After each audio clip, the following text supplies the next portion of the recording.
2025-এ তো আমি যাচ্ছি না, একটুখানি নিজেকে টাইম দিই, নিজেকে সময় দিই, তারপরে 2026-এ যাবো।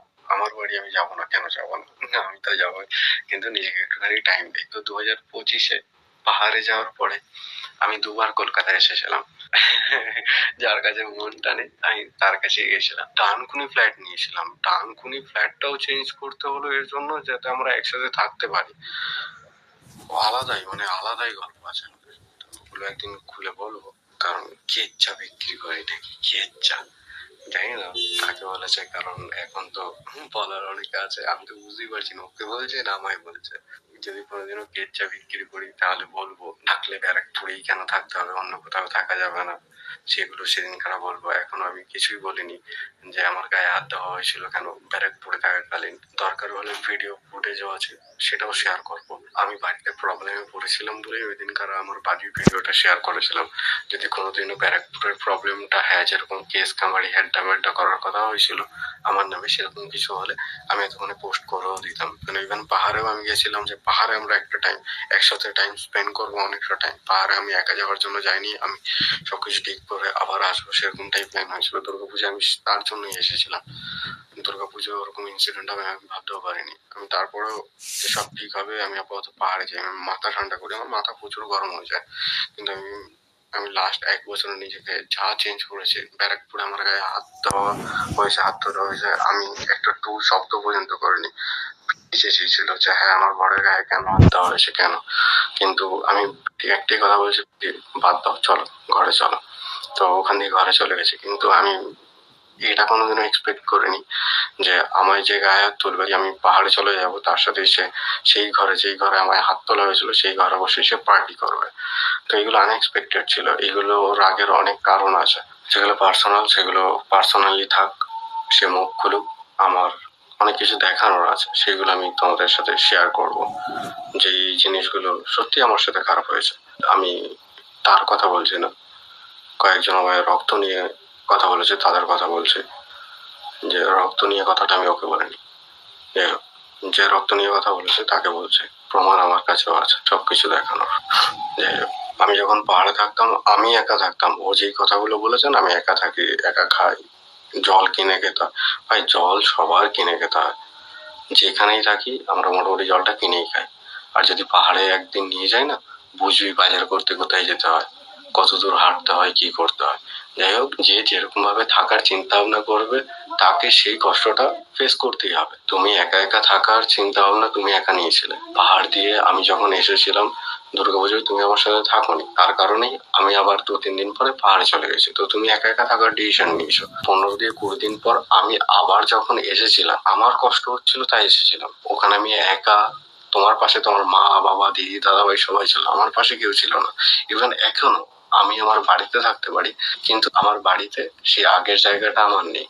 আমার বাড়িতে এসে আমার নিজেরই ফিল হয় যে আমি একটা ঘুরতে এসেছি, কোনো একটা জায়গায় আমি ঘুরতে এসেছি, কারণ আমি আবার পাহাড়ে চলে যাচ্ছি। এবার কয়েকবার আস্তে আস্তে সেই জায়গাগুলো নর্মাল হবে। আমি তখন যেটা করেছিলাম বা ঠিকই করেছিলাম। এখন এখন আমি ওটাই বলবো, আমি প্রবলেমে পড়লে আমার কেউ নেই।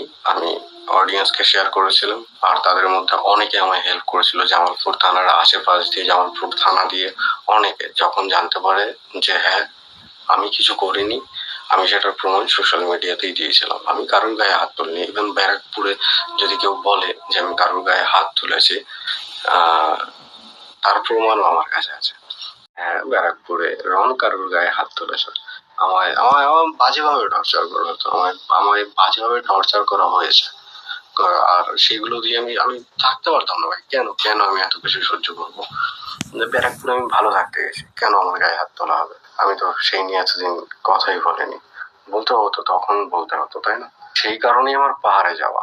আর পাহাড়ে যাওয়ার দ্বিতীয় অন্য কোনো রিজন ছিল না। দুর্গাপুজোয় ওই ইনসিডেন্ট হওয়ার পর আমি আবার পাহাড়ে যাই। পাহাড় দিয়ে আবার 15-20 দিন পর হট করে মন খারাপ হয়, আর আমি টিকিট বুক করে সোজা চলে যাই ব্যারাকপুরে ওর কাছে।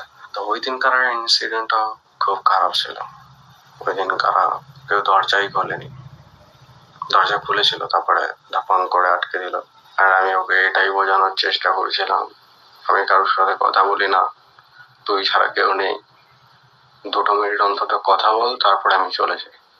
অনেক রিকোয়েস্ট করি, ও একটাই কথা বলছিল, যে তুমি বাড়ি যাও তোমার মন ভালো হবে, তুমি বাড়ি যাও তোমার মন ভালো হবে।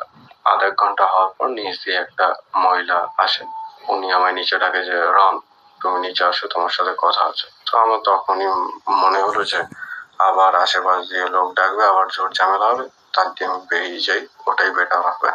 কারণ ও অন্যরকম রিয়াক্ট করছিল, যে এখানে ও 2 মিনিট আমার সাথে কথা বলতে পারছিল না।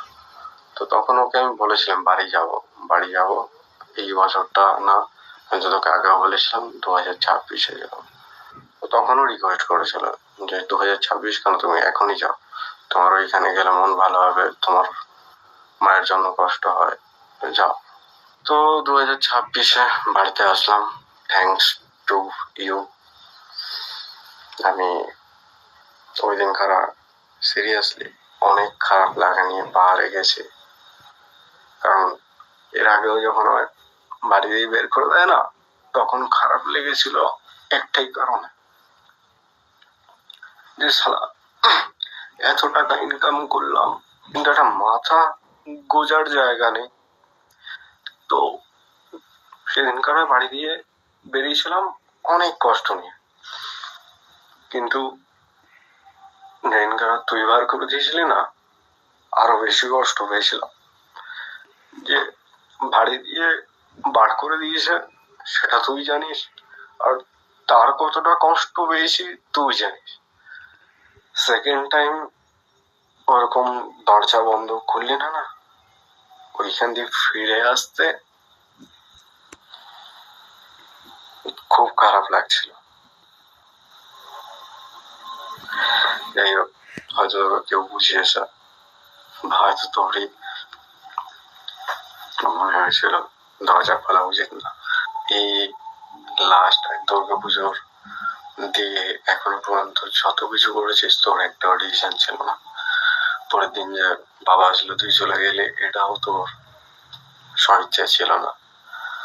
আর সেকেন্ড দিনও যে আমি গেলাম তুই দরজা খুললি না, আমি মানতে পারি না যেগুলো তুই করেছিস। আমি সবসময় এটাই ভাবি, হয়তো ওকে কেউ ফোর্স করেছে, হয়তো ওর মনে অন্য কিছু চলছিল, কিন্তু তোরও বোঝা দরকার ছিল, আমার কেউ ছিল না।